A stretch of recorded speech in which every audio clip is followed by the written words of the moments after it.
Welcome. We're going to continue our discussion on stoichiometry.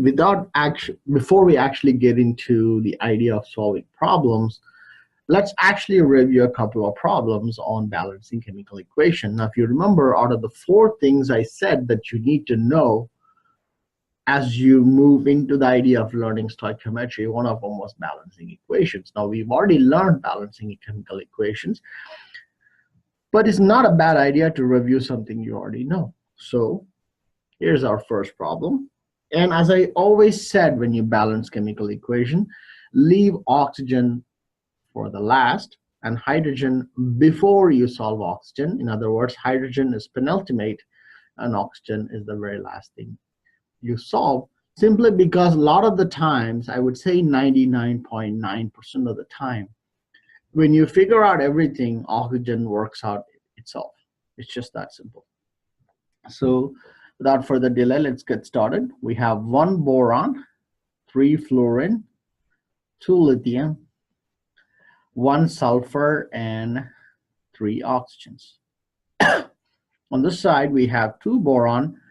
Keep in mind, this 3 is only meant for the 2 elements within the brackets, not for the entire formula, okay? Which is why you see I'm writing 2 boron, 3 sulfur, 9 oxygens, 1 lithium, and 1 fluorine. Like I said, you can start with any element, but not oxygen, all right? You can start with oxygen, you still get the right answer. It's just you're gonna make your life a lot harder than it has to be.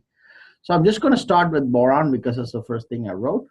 So we got 1 and 2 here. So if we just put a 2 here, we can now make the boron count to 2, but in the process, we change the fluorine to 6. We have 1, so if we multiply this by 6, which is by putting 6 here, we have now changed our fluorine count to 6F, which works out. But we have changed our lithium now to 6. So if you put a 3 here, we work out our lithium to be 6. But in the process, we've changed our sulfur to 3 and our oxygen to 9. Our sulfur was already 3 to start with, and we now have 9. We have a perfectly balanced equation. Let's just put a 1. Now, this is not a concept that you can take lightly, okay? Balancing a chemical equation, from the moment you actually learn it, from the time you get out of a chemistry coursework, some of you might go through up to general chemistry 2, some of you might go all the way to organic.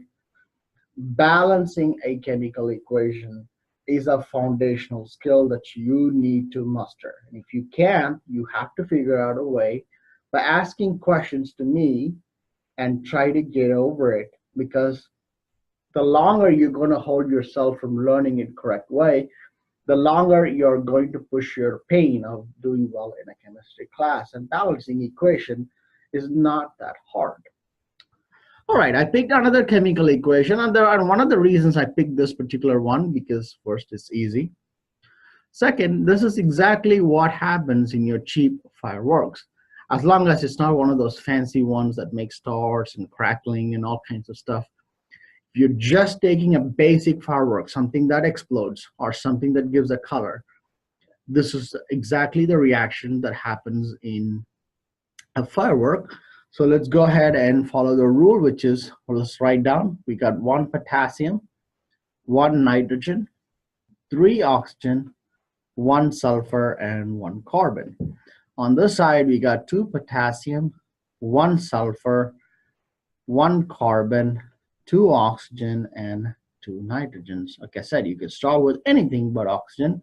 Let's start with K, because we got 1, we got 2, let's put a 2. So what have we done in the process? We changed our potassium to 2, which is good.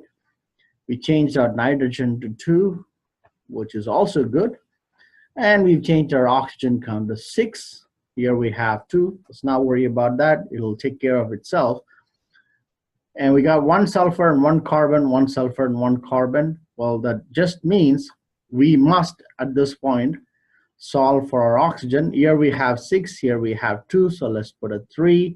And in the process, we have made our oxygen count to be the same, but we've now changed our carbon to be 3. So let's put a 3, so 3. And that is it. Like I said, this is so simple. Some people just can't see it through. That's okay. I don't force you to finish the exam in an hour. You're welcome to take a little more time. So there's no need to rush when you're learning something. So I'm going to wrap this video here because I just wanted to get through the idea of balancing chemical equations first before we actually do the problem. In fact, the problems are so simple.